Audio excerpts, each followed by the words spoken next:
आज के लेक्चर में हम जो कंसेप्ट स्टडी करने जा रहे हैं वो है property of firm, authority of partner. लेकिन कंसेप्ट की तरफ चलने से पहले प्रीवियस लेक्चर में से कोई क्वेश्चन पूछना चाहते हो पूछ लीजिए, कुछ तो पूछ लें। कोई क्वेश्चन? हाँ, कल तो केस स्टडी की थी, कल तो कंसेप्ट पढ़ा ही नहीं था। ठीक है ठीक है।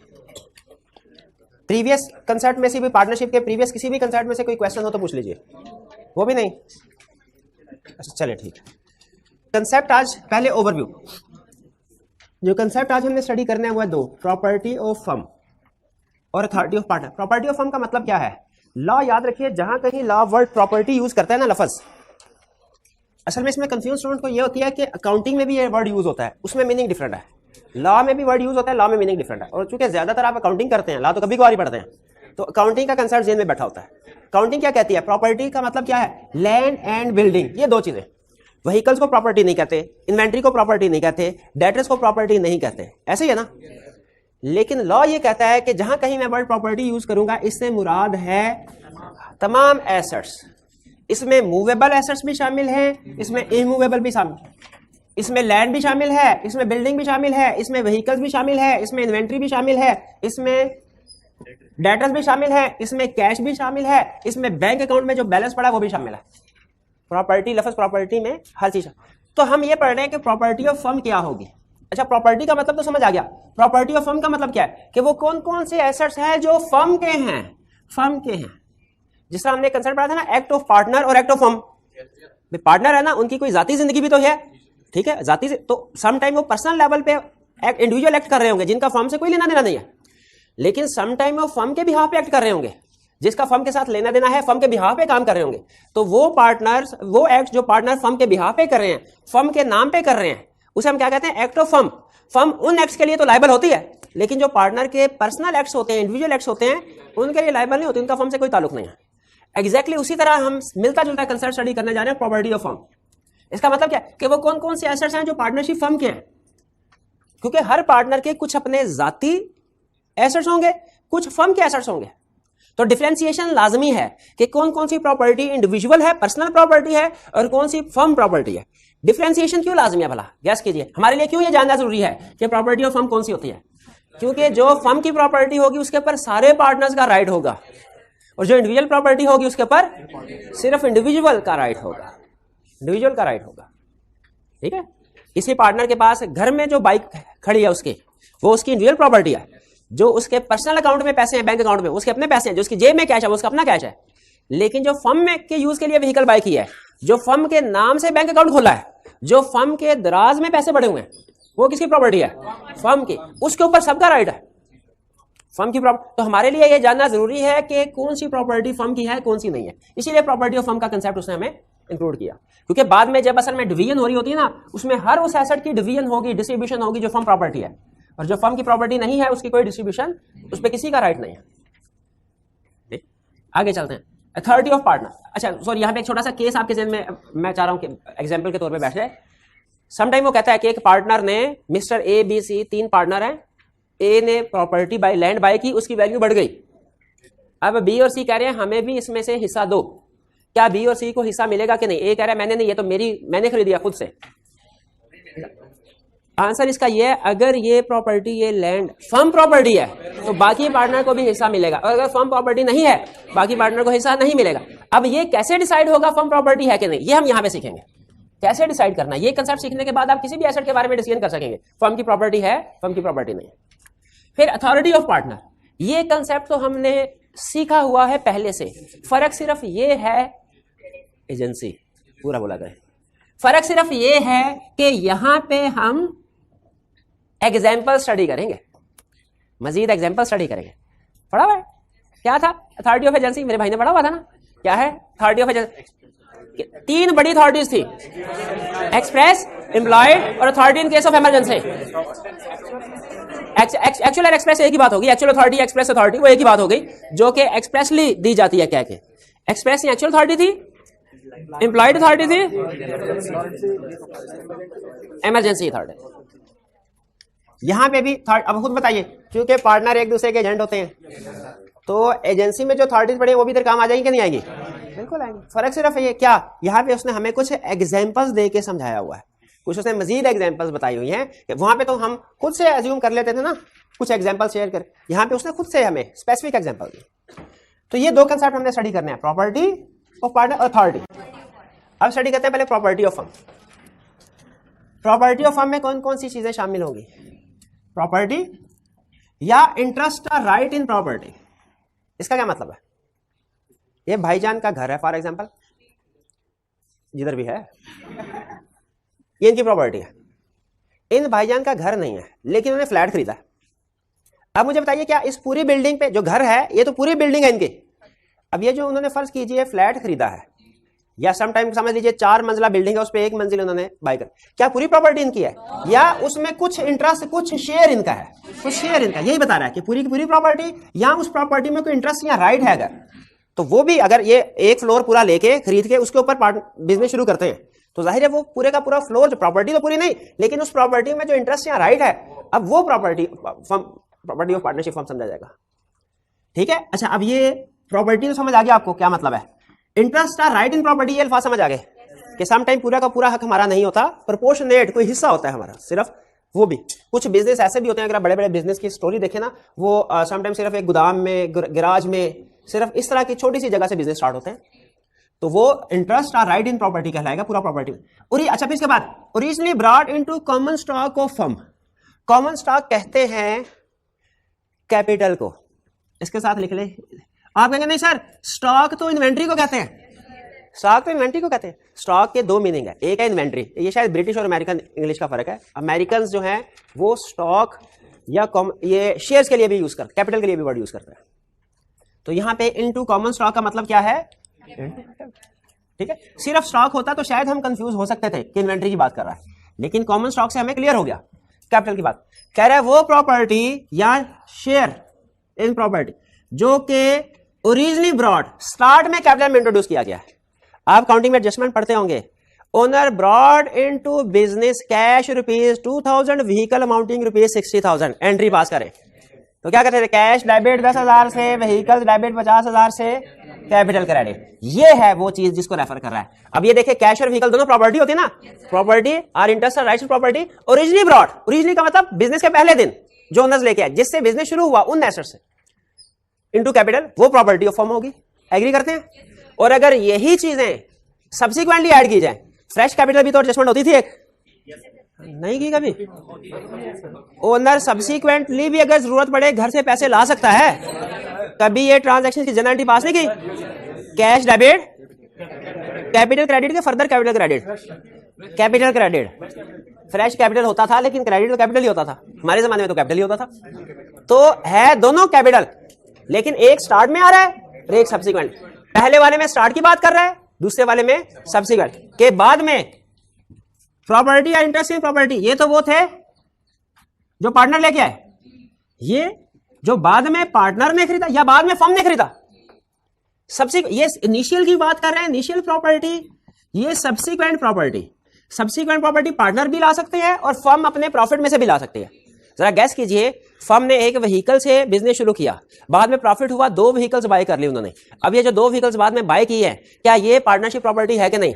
इसके ऊपर सारे पार्टनर का हक है कि नहीं? बिल्कुल है। प्रॉपर्टी और interest property purchase by firm, bye firm और फॉर फर्म।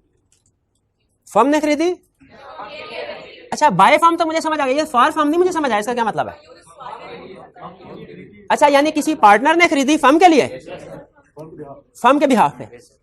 अच्छा फर्म के बिहाफ पे खरीदी, ठीक है, ऐसे ही है। केस स्टडी में कैसे पता चलेगा पार्टनर ने ये एसेट पर्सनल जाती मकसद के लिए खरीदा कि फर्म के लिए खरीदा? पर यानी क्वेश्चन में आप ये कह रहे हैं, क्वेश्चन में सर कोई ना कोई इशारा देगा। अच्छा सुन लें फिर, बल्कि ये मैं पहले टिप आपको बता दूं। अच्छा तीसरा भी, पहले ये कंसेप्ट कंप्लीट करके फिर एग्जांपल डिस्कस करते हैं। गुडविल, गुडविल भी प्रॉपर्टी ऑफ फर्म में शामिल है। अच्छा गुडविल को उसने अलग से क्यों लिखा भला? क्योंकि बाकी के सारे एसेट टेंजिबल होते हैं, इनटेंजिबल है, ये इनटेंजिबल। तो गुडविल भी पार्टनरशिप की प्रॉपर्टी में शामिल है। इसका मतलब अगर कोई पार्टनर रिटायर होता है तो फर्म के जितनी प्रॉपर्टी एसेट्स हैं उनमें से तो उसे हिस्सा मिलेगा ही मिलेगा, गुडविल में से भी हिस्सा मिलेगा। लेकिन अक्सर लड़ाई झगड़े गुडविल के ऊपर होते हैं, क्यों भला? क्योंकि टेंजिबल तो है नहीं, अंदाजा लगाना पड़ता है ना कितनी गुडविल है। तो जो पार्टनर एग्जिस्टिंग होते हैं वो कहते हैं गुडविल तो थोड़ी सी है, जो रिटायर होके जा रहा है वो कहता है नहीं गुडविल तो बहुत ज्यादा है, मुझे ज्यादा शेयर चाहिए। तो इसकी चूंकि कोई टेंजिबल एसेट नहीं, मार्केट अवेलेबल नहीं, इसकी वैल्यू लगाना मुश्किल होता है। लेकिन बहरहाल लॉ ने कहा, इसके तरीके कुछ इजाद हुए हैं, लॉ ने कहा गुडविल भी पार्टनरशिप प्रॉपर्टी में शामिल होगा, इसमें से भी हिस्सा मिलेगा रिटायरिंग पार्टनर। फिर कह रहा है एनी अब ये रूल जो रेड में रूल ये है, अगर आपसे एग्जाम में रटे वाला क्वेश्चन पूछे ना, बताओ पार्टनरशिप प्रॉपर्टी क्या है, आपने ये 3 पॉइंट छापने हैं। और अगर केस स्टडी पूछे तो आपने ये रूल अप्लाई करना है, any property purchase with partnership property, any property partnership. मुश्किल लग रहा है तो चले प्रॉपर्टी के बजाय पार्टनरशिप मनी कर लें। पार्टनरशिप के पैसों से जो प्रॉपर्टी खरीदी गई वो क्या होगी, property of firm, unless contrary intention appear. ये क्या कर रहा है, ये समझ नहीं आया। अनलेस कॉन्ट्रेरी इंटेंशन, ना पहले कभी समझ आया ना अब आएगा, पहले भी 2-3 दफा ये लफ्ज आया ना। इसका मतलब, अच्छा इस लफ्ज का मतलब, कंसेप्ट को छोड़ें, इस लफ्ज का मतलब क्या है। अनलेस कॉन्ट्रेरी का मतलब है अपोजिट इंटेंट, यानी अगर इरादा कुछ और हो तो कुछ और होगा, अगर इरादा कुछ और नहीं है तो फिर जो प्रॉपर्टी फर्म के पैसों से खरीदी गई वो फर्म प्रॉपर्टी है। जो प्रॉपर्टी फर्म के पैसों से खरीदी गई, unless contrary intention appears, unless के इरादा कोई और था, नहीं समझ आया अभी भी, explain with the help of example. सुने फिर, एक पार्टनर ने फर्म से पैसे निकाले और अपना अकाउंट डेबिट कर दिया। फर्म से पैसे निकाले और अपना अकाउंट डेबिट कर दिया। अच्छा लॉयर है ना, उसे अकाउंटिंग नहीं आती, तो वो सिर्फ इतनी बात करता है, अपना अकाउंट डेबिट कर दिया। लेकिन हम अकाउंटिंग भी पढ़ रहे हैं, हम फौरन अपने जहन में एंट्री ले आएंगे। इसका मतलब यह, उसने कहा as capital account debit cash credit, अपना अकाउंट डेबिट करने का मतलब यही होता है ना, as capital account debit cash credit. Some time drawing account भी डेबिट कर लेते हैं, लेकिन आपने कोई एक्सपर्ट अकाउंटिंग आपको बताया ड्राइंग भी बाद में एक कैपिटल अकाउंट से जाके डिडक्ट होते हैं।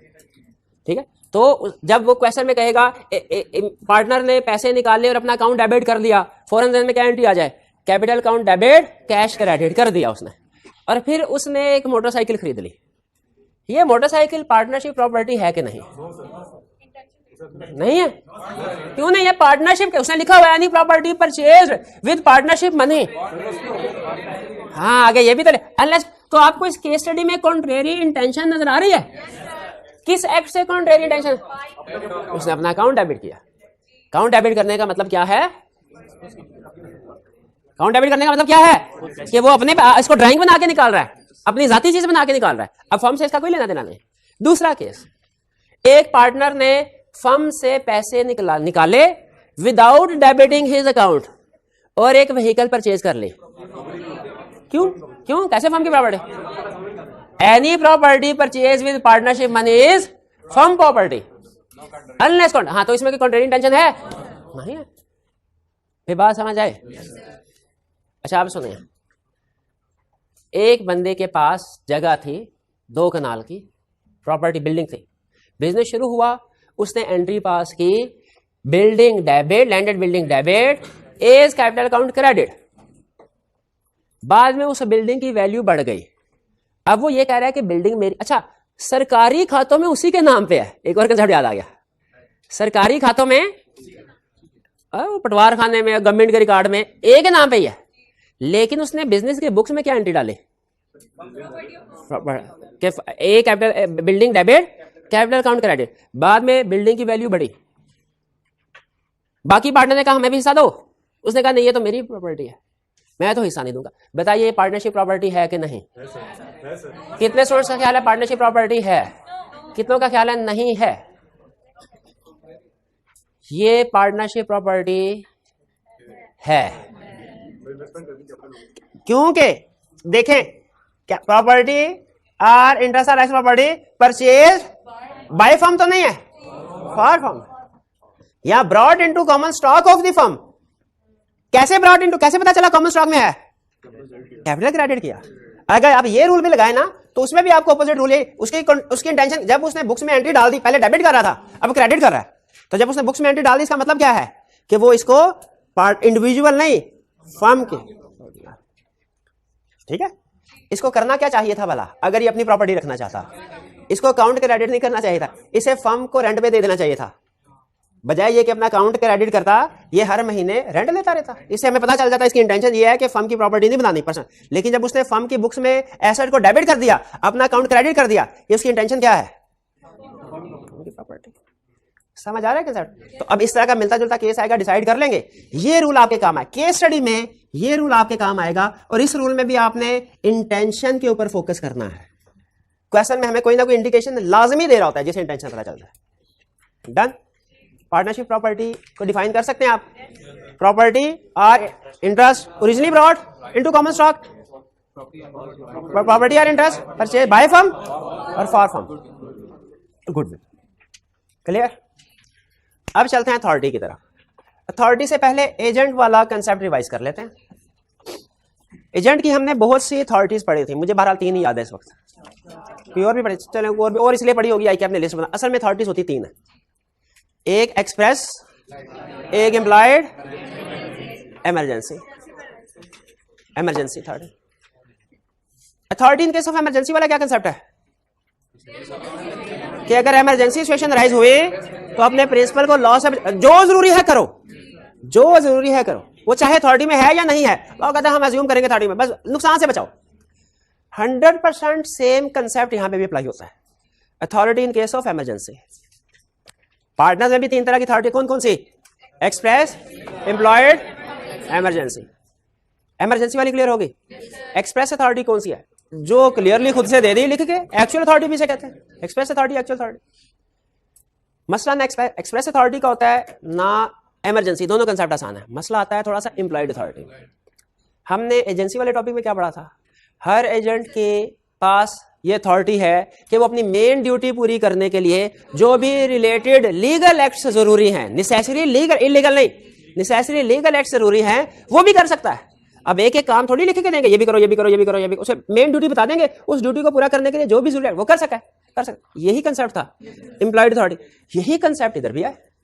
अथॉरिटी ऑफ पार्टनर 3 तरह की अथॉरिटी, एक्सप्रेस या एक्चुअल, वो यहां पे नहीं लिखी, इजी है। Authority in case of emergency यहां पे नहीं लिखी, इजी है। फिर क्या आता है? Employed authority. एम्प्लॉयड अथॉरिटी को बता, कहता है हर पार्टनर के पास एम्प्लॉयड अथॉरिटी है। क्या? कि वो अपने एक्ट से फर्म को बाइंड करने का पाबंद कर सकता है। यानी एक्ट करेगा पार्टनर और वो बाइंडिंग होगा फर्म पे। एक्ट करेगा पार्टनर, बाइंडिंग होगा फर्म पे। क्लियर? लेकिन इसके लिए जरूरी है, यानी पार्टनर अगर कोई एक्ट करे तो फर्म को बाइंड कर सके, इसके लिए जरूरी है वो एक्ट हो ऑर्डिनरी कोर्स ऑफ बिजनेस वाला एंड यूजुअल वे में, और यानी नॉर्मली। जैसे अगर एक पार्टनरशिप फर्म है, बिजनेस क्लॉथ का कर रहे हैं, बिजनेस क्या कर रहे हैं? क्लॉथ, और एक पार्टनर ने बड़ा ऑर्डर दिया क्लॉथ बाय करने का एक सप्लायर को, क्या वो फर्म पे बाइंडिंग है?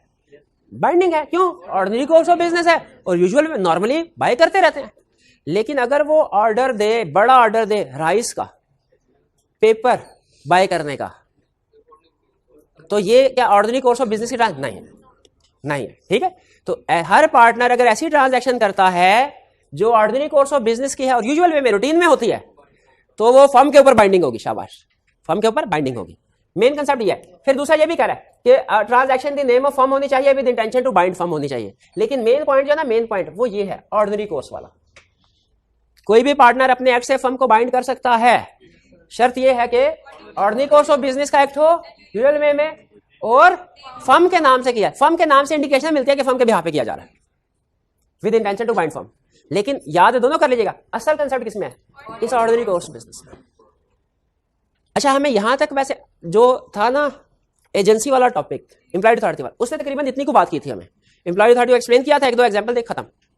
यहां पे इस कंसेप्ट के बाद हमें एग्जांपल बता रहा है कि पार्टनरशिप में कौन कौन से एक्ट्स समझे जाते हैं ऑर्डिनरी कोर्स ऑफ बिजनेस के हैं, जिनकी वजह से पार्टनरशिप फर्म बाइंड होती है। उसने स्पेसिफिकली एग्जांपल दे दी ताकि हमें कंफ्यूजन ही ना रहे प्रैक्टिकली डिसाइड करने में।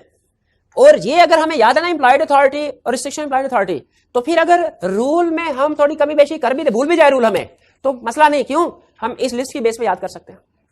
असल में ये उसने ना पार्टनरशिप में एम्प्लॉयड अथॉरिटी को एक्सप्लेन किया है कि हर पार्टनर के पास एम्प्लॉयड अथॉरिटी है कि वो अपने एक्ट से फर्म को बाइंड कर सकता है, अगर वो ordinary cost of business transaction हो, फर्म के नाम से हो। अब लॉ ने फिर ये हमें एम्प्लॉयड अथॉरिटी की एग्जांपल दे दी। इसका मतलब क्या है? ये वो अथॉरिटीज हैं जो कोई भी पार्टनर कोई भी एक्सरसाइज कर सकता है और फर्म के ऊपर बाइंडिंग होगी। ये वो अथॉरिटीज है। जैसे कोई भी पार्टनर, हर पार्टनर की एम्प्लॉयड अथॉरिटी है, हर पार्टनर की, चाहे पार्टनरशिप एग्रीमेंट में कुछ भी ना लिखा हो, हर पार्टनर की एम्प्लॉयड अथॉरिटी है क्या? To buy and sell goods. कौन सी? यानी अगर टेक्सटाइल का बिजनेस है तो टेक्सटाइल की प्रोडक्ट। ये एग्जांपल के लिए हर पार्टनर के पास एम्प्लॉयड अथॉरिटी है, फर्म के बिहाफ पे बाय सेल कर सकता है। टू रिसीव एंड पे cash from person dealing with firm. Debtor से कैश रिसीव भी कर सकता है, क्रेडिटर को कैश पे भी कर सकता है। 4 पार्टनर्स हैं, डेटर आया पैसे देने के लिए, एक पार्टनर बैठा है बाकी नहीं है, क्या जो पार्टनर बैठा है वो पैसे रिसीव कर सकता है? ये उसकी एम्प्लॉयड अथॉरिटी है। टू रिसीव एंड पे कैश फ्रॉम पर्सन डीलिंग, यानी डेटर से कैश रिसीव भी कर सकता है, क्रेडिटर को कैश पे भी कर सकता है। टू बारो मनी, उधार भी ले सकता है। अच्छा याद रखिए, ट्रेडिंग बिजनेस में उधार ले सकता है। सर्विस सेक्टर का बिजनेस है ना, फिर उधार लेना एम्प्लॉयड अथॉरिटी में नहीं है। टू बारो मनी सिर्फ उस केस में है जब ट्रेडिंग बिजनेस हो। एक क्वेश्चन में उसने कहा, प्रॉमिसरी नोट मैंने आपको बताया, एक पार्टनर ने किसी बंदे से लोन लिया और लिख दिया कि लोन खुद लिया, पैसे लिखा, firm will pay you ₹10,000 after 2 month. क्या फर्म ये जो लोन लिया है उसने इसको रीपे करेगी? अगर ट्रेडिंग का बिजनेस है फिर करेगी, क्योंकि फिर उसकी एम्प्लॉयड पावर में है। और अगर ट्रेडिंग बिजनेस नहीं है नहीं करेगी। तो ये टू बारो मनी, हर पार्टनर जरूरत के वक्त पार्टनरशिप के बिहाफ पे लोन ले सकता है, लेकिन ट्रेडिंग बिजनेस में, सर्विस सेक्टर के बिजनेस में नहीं। ये एक्सप्लेन ही किया था मैंने जो किया था। बारो का मतलब उधार लेना, जैसे कि किसी बैंक से उधार लिया जाए, एक एग्जांपल, जैसे किसी दूसरे बैंक से उधार लिया जाए, दूसरी एग्जांपल, जैसे किसी तीसरे बैंक से उधार लिया जाए, तीसरी एग्जांपल। लोन लिया जाए ना, बारो का मतलब लोन लेना। 3 एग्जांपल काफी है कि 2-3 और बता दो? अच्छा, तो लोन ले सकते। अच्छा, लोन ये बड़ी खतरनाक एम्प्लॉयड अथॉरिटी है, सबसे खतरनाक अथॉरिटी है कि आप किसी बैंक से 10 लाख रुपया लोन ले लें और निकल जाए दुबई और फर्म को लोन पे करना पड़े, बाकी पार्टनर्स को पता ही नहीं है।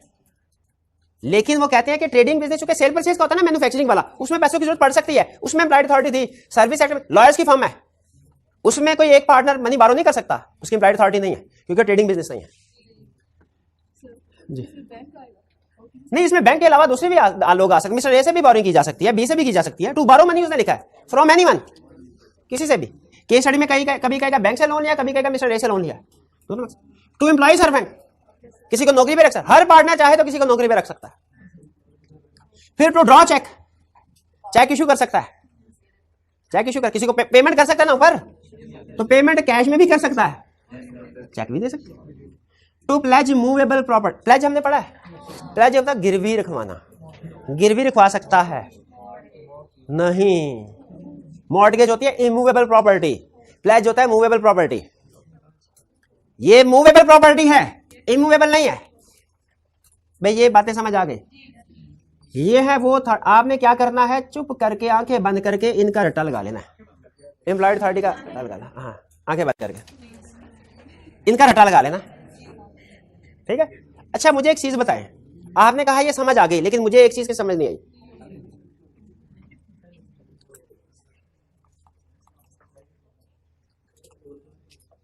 To buy and sell goods of ordinary course of business, partners की एम्प्लॉयड अथॉरिटी है। लेकिन हमने तो एक केस स्टडी की थी जिसमें उसने कहा था कि पार्टनर सिर्फ 50,000 तक की चीजें बेच सकता है, उससे ज्यादा की नहीं।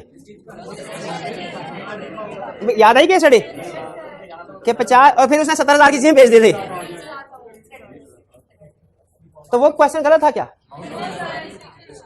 इसका मतलब ये हुआ कि ये हर पार्टनर के पास बाय डिफॉल्ट ये पावर्स मौजूद हैं, लेकिन अगर किसी पार्टनर की अथॉरिटी को रिस्ट्रिक्ट करना हो तो किया जा सकता है, लिमिट किया जा सकता है। कैसे किया जाएगा? एग्रीमेंट में लिख दिया जाएगा, ए भाईजान मिस्टर ए, आपका एतबार हमें कम है, तो ऐसा करें आप ना 50,000 तक की चीजें खरीद बेच सकते हैं, इससे ज्यादा की नहीं। और हालांकि हमारा ट्रेडिंग बिजनेस है, लेकिन आपने बोरिंग किसी से नहीं करनी, बोरिंग किसी से नहीं करनी। ये बात समझ आ गई? अब रटे से आपको केस स्टडी की तरफ लेके आ रहा हूं, ध्यान से सुनिएगा। पहले मैंने आपसे ये कहा कि 1 2 3 इनका रटा लगा ले। यह एम्प्लॉयड अथॉरिटी, एम्प्लॉयड अथॉरिटी का बेसिक कंसेप्ट समझ आ गया। वो अथॉरिटी जो हर पार्टनर के पास बाय डिफॉल्ट मौजूद होती हैं, ये है एम्प्लॉयड अथॉरिटी। ये है 6, इनको हमने ज़बानी याद कर लेना है। इसके बाद अब केस स्टडी की तरफ लेके जा रहा हूं आपको। ये आपके साथ, आपको नहीं मैं कुछ कह रहा, आपके साथ जो हाथ में बैठे हैं, क्लास पूरी क्लास के सामने स्टेटमेंट दे रहा हूं। आपको सेशन एंड पे 10,000 रुपया इनाम दूंगा अगर आप इनको तैयार कर लें कि पूरे सेशन में ये जी नहीं कहेंगे।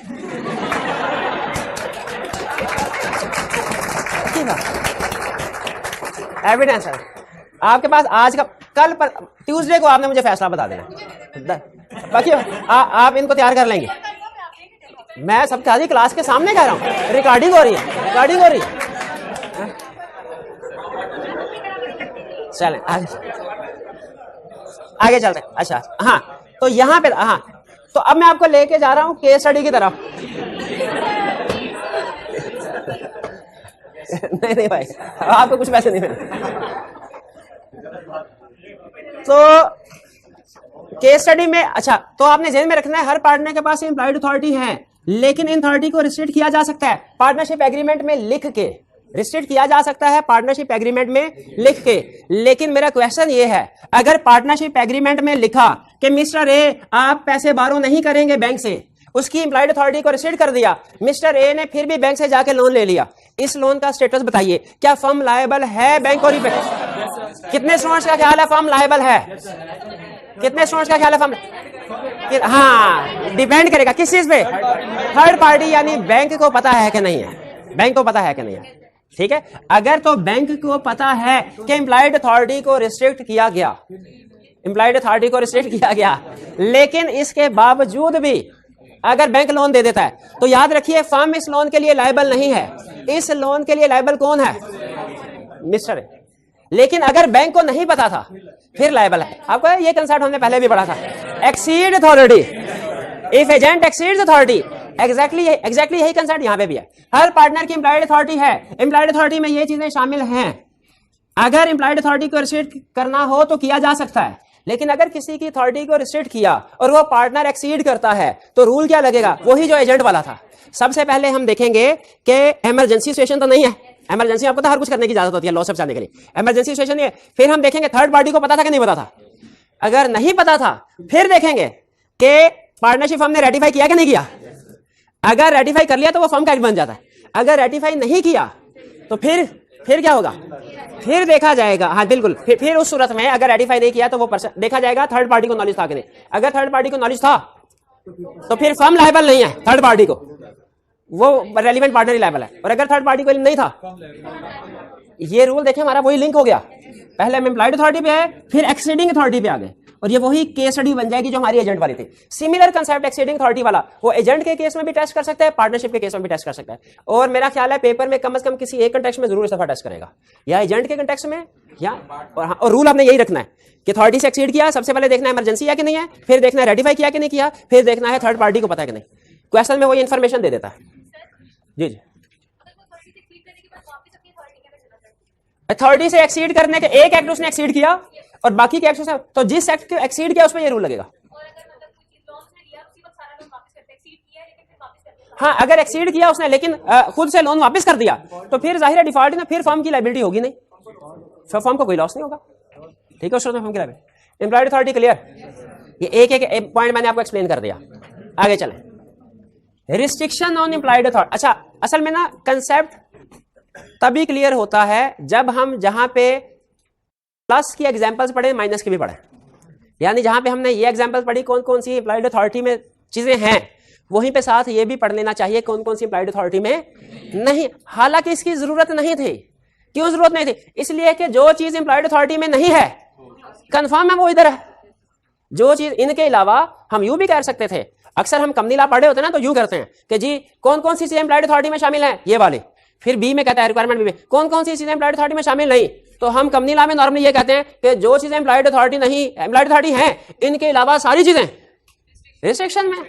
लेकिन यहां पे हमें एग्जांपल के साथ बता रहा है कि एम्प्लॉयड अथॉरिटी की एग्जांपल्स ये हैं और एम्प्लॉयड अथॉरिटी ना की एग्जांपल, नॉन एम्प्लॉयड अथॉरिटी की एग्जांपल्स ये है। क्लियर हुई है? इनकी नेचर क्लियर हुई क्या है? आगे चलते हैं। अच्छा, ये रट्टे के पॉइंट ऑफ व्यू से क्लियर, रट्टे के पॉइंट ऑफ व्यू से ये कंसेप्ट बहुत है। केस स्टडी नहीं पूछे, केस स्टडी वही बनाएगा जो मैंने आपके साथ शेयर कर दी। ये रिप्रोडक्शन के क्वेश्चन के लिए आपको बता रहा हूं। To acquire or transfer immovable property, immovable property यहां पे कह रहा था to buy and sell goods, goods mean inventory, movable जो होती है normally, ordinary course of business, यानी अगर इन्वेंट्री खरीदनी है वो हर पावर की इम्प्लाइड अथॉरिटी है। अगर इमूवेबल प्रॉपर्टी खरीदनी है, fix asset, land and building, तो वो इम्प्लाइड अथॉरिटी में शामिल नहीं। फिर इसके बाद to withdraw suit, admit liability in suit, or submit dispute to arbitration. Suit का मतलब लीगल केस। पार्टनरशिप ने, फर्म ने किसी के खिलाफ लीगल केस फाइल किया कि सर इन्होंने हमारा फार्मूला चोरी किया, क्या कोई एक पार्टनर उस केस को वापस ले सकता है? उस केस में जाके कह सकता है नहीं नहीं सर असल में हमारी गलती थी, आप हमें जुर्माना दे दें, हम आपको जुर्माना दे देते हैं। लायबिलिटी एडमिट कर सकता है एक पार्टनर? उस झगड़े को कोर्ट से निकाल के आउट ऑफ कोर्ट सेटलमेंट कर सकता है? आर्बिट्रेशन का मतलब होता है आउट ऑफ कोर्ट सेटलमेंट करना, नहीं कर सकता, क्योंकि ये सारे असल में जो इवेंट्स है ना, ये रूटीन नेचर के नहीं। अगर आप एनालिसिस करेंगे ना इनका बिजनेस पॉइंट ऑफ व्यू से, आपको पता चलेगा ये सारी ट्रांजैक्शन या इवेंट्स वो हैं जो रूटीन नेचर के होते हैं, बिजनेस में अक्सर होते रहते हैं। ये अनयूजुअल नेचर के हैं, जो कभी कभार चीजें होती हैं, ये ज्यादा। तो इसमें एक पार्टनर के हाथ में उन्होंने पावर नहीं दी। ये वाली चीजें बेसिकली एक पार्टनर की इम्प्लाइड अथॉरिटी नहीं है, बल्कि ये मेजोरिटी के साथ डिसीजन होंगे। ये वाली सारी चीजें कोई एक इंडिविजुअल पार्टनर भी कर सकता है। Third example, to compromise or relinquish a claim, कोई क्लेम है किसी के, कोई पैसे रिसीव करने हैं, उसका कहा जाओ पैसे माफ किए, तुम हमारे डेटर थे, जाओ पैसे माफ किए, कंप्रोमाइज कर रहा है, रिलिंक्विश मींस कम कर दिया उसको, ठीक है, उसको फेवर दे दी। क्या कोई एक पार्टनर डेटर्स से पैसे रिसीव तो कर सकता है, लेकिन उसको ये कह सकता है माफ किया? नहीं कहता। या किसी को लोन दिया हो, नहीं कर सकता। फिर to open bank account on behalf of firm, firm के बिहाफ पे बैंक अकाउंट ओपन नहीं कर सकता अपने जाती पर्सनल नेम से, इसलिए कि अगर पार्टनरशिप के नाम से किसी पार्टनर ने अपना अकाउंट खुलवा लिया तो फिर इसका मतलब पार्टनरशिप के चेक सारे अपने अकाउंट में वो ऐड करवा सकते, दूसरे लोगों को पता ही नहीं होगा कि चेक आ रहे हैं तो किधर जा रहे हैं। तो इसीलिए एक इंडिविजुअल पार्टनर ये काम नहीं कर, हाँ मेजोरिटी ऑफ पार्टनर्स अगर फैसला करें फिर हो सकता है। और फिर to enter into partnership on behalf of firm, अब ये थोड़ा अजीब सा कंसेप्ट है, सिर्फ आपने याद कर लेना है। पार्टनरशिप में मिनिमम पर्सन कितने होने चाहिए? ये दो लोग, अब ये कंसेप्ट इससे पहले नहीं बताया ना, इसके बाद बताऊंगा, सिर्फ ये समझने के लिए। ये दो लोग इंडिविजुअल भी हो सकते हैं, पार्टनरशिप भी हो सकती है, यानी दो पार्टनरशिप्स की भी आपस में पार्टनरशिप हो सकती है, दो फर्म भी मिलकर पार्टनरशिप बना सकती हैं, लेकिन ये फैसला इंडिविजुअल पार्टनर नहीं करेगा, ठीक है। तो यह है रिस्ट्रिक्शन, ये प्योर रटे वाला कंसेप्ट है, रिस्ट्रिक्शन ऑन इम्प्लाइड अथॉरिटी वाला। जो इम्प्लाइड अथॉरिटी वाला है ये रटे वाला कंसेप्ट है, लेकिन साथ ही साथ केस स्टडी में भी यूज होगा। इसमें समटाइम हमें नेचर ये ट्रांजैक्शन दे देगा और कहेगा बताओ जरा इम्प्लाइड अथॉरिटी है कि नहीं, और रिस्ट्रिक्शंस ऐड कर देगा समटाइम और कहेगा पार्टनर ने अथॉरिटी से एक्सीड किया तो क्या होगा, वो हमें पता है, हमने एजेंट वाले में भी कवर किया हुआ है। हम यहाँ पे भी कुछ केस स्टडी अटेम्प्ट करेंगे जिससे कंसेप्ट क्लियर हो जाएगा। जी कोई क्वेश्चन पूछना चाहते हो अभी तक तो पूछ लीजिए। कोई क्वेश्चन नहीं है? चलिए, जो आपका टर्म टेस्ट होगा, टर्म टेस्ट का सिलेबस वो अभी शेयर नहीं किया उन्होंने आपके साथ। टर्म टेस्ट का सिलेबस क्या है? हाँ वो अभी डिस्ट्रीब्यूट कर रहे हैं आपके साथ। क्लियर? जी जी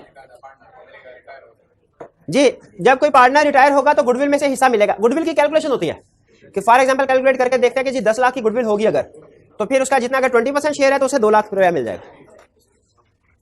क्लियर? चलिए, ये था हमारा आज का लेक्चर। अब सुनिए आपने असाइनमेंट। असाइनमेंट बहुत जरूरी है क्योंकि ये कंसेप्ट अभी भी आपको, जब तक आपने केस स्टडी या पास पेपर के क्वेश्चन नहीं किए ना, सही दिमाग में बैठता नहीं है। तो आपने इनके जो, ये तो रेफरेंस हो गए हमारे।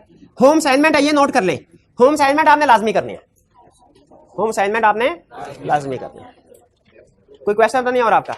चलिए, आज जुम्मे को आपको पता है हमारे ड्यूरेशन जो है वो थोड़ी लेक्चर की कम होती है, इसलिए आज का लेक्चर हम यहाँ पे ख़त्म करते हैं हम। अल्लाह हाफिज़।